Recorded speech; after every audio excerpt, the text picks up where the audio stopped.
Prokuroria e Korçës ka proceduar penalisht 14 vjeçarin i cili plegosi me thik një 15 vjeçar të premten pasdite me 16 maj në sheqeras të Maliqit. Sipas njoftimit të policisë, prokuroria nisi procedimin penal ndaj të miturit për veprën penale të plegosjes së lehtë me dashje.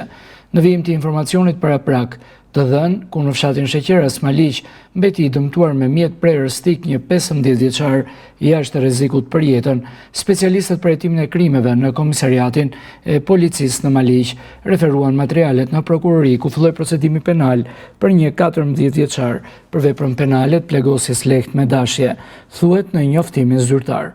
Sipas burimeve, dy adoleshentët janë konfliktuar për motive të dobta dhe nuk ishte hera e parë që kishin mosmarrëveshje mes tyre.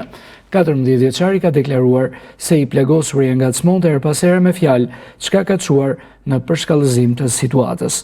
15 vjeçari ka marrë goditje me thik në bark dhe në shpatull, por sipas mjekëve është jashtë rrezikut për jetën.